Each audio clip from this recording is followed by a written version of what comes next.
আমার আল্লাহর নামের সাদার মজা কম না বেশি? লাইলির নামের চাইতে আমার আল্লাহর নামের ভিতরে মজা কম না বেশি? কম না বেশি?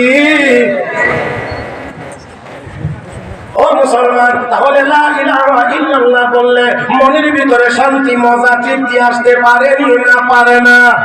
আরো জোরে কোন পারেনি না পারে না?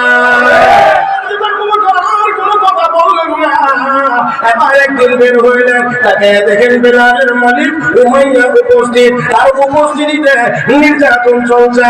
আল্লাহ নবীর সাহাবী হযরত আবু বকর সহ্য করতে পারেন না।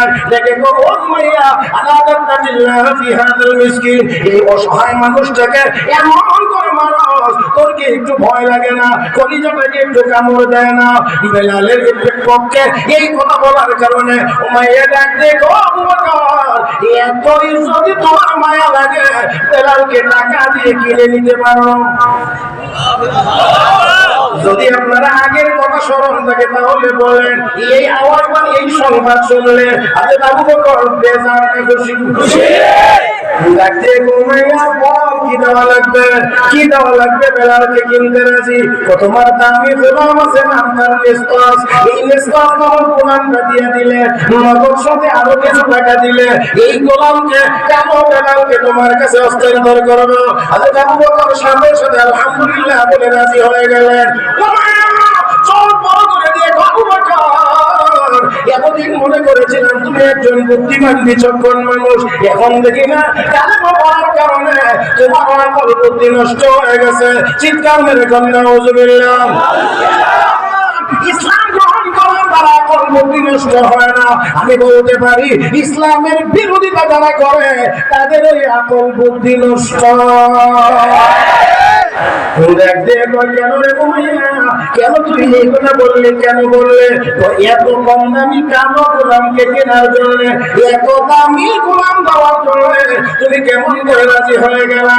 সিদ্দিক আকবর ডাকতে ঘুমাইয়া, তুই দেখোস কালো বেলাল আর আমি আবু বকর দেখি জান্নাতি বেলাল। দুইজনের দেখার মধ্যে ব্যবধান নাই না? আছে? তুই দেখোস কালো বেলাল, আমি দেখি জান্নাতি বেলাল। আমার নবী কয়, ওই আমার সাহাবীরা, দুনিয়ার মানুষ শোন, আমি যে বাহনের পিঠে সওয়ার হয়ে জান্নাতে যাব, ওই বাহনের গলার রশিটা লাগামটা আমার বেলালের হাতে থাকবে। বেলাল ধরে রাখবে, আমার বাহন চলবে, আমি জান্নাতে যাব।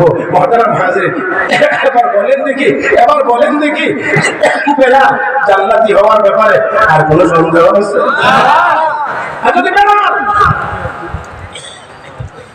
সিদ্দিক আকবর বলেন, তুই দেখোস কালো বেলাল, আমি দেখি জান্নাতি বেলাল, কি আর চাইছিস? চাইলে কদ্দুর চাইছিস? একটা দামি গোলামি তো চাইছে। আরো বেশি কিছু যদি চাইতে, তোর মতো জালেমের হাত থেকে নবীর সাহাবীকে উদ্ধার করার জন্য আরো বেশি দিতে প্রস্তুত ছিল। এইভাবে করে টাকা পয়সা দিতে খরচ করতে বাহ্যিকভাবে দুনিয়ার হিসাবে অঙ্কে টাকার পরিমাণ কমাটা এটাই স্বাভাবিক। কারণ গোলাম কিনে আনেন, আল্লাহর রাস্তায় মুক্ত করে দেন। এইভাবে করতে 5-6 হাজার দিরহামে আয়েশা যখন দাঁড়াইছে, তখন ওই ব্যবসায়ীর সাথে সাক্ষাৎ। মনে আছে? ওই ব্যবসায়ীর সাথে ব্যবসায়ী জিজ্ঞেস করে, আবু বকর কেমন আছো? ভালো আছি। ব্যবসা বাণিজ্য কেমন? আলহামদুলিল্লাহ ভালো। তুমি কেমন আছো? ভালো আছি। ব্যবসা বাণিজ্য ভালো। এবার সে ট্রাক ধরে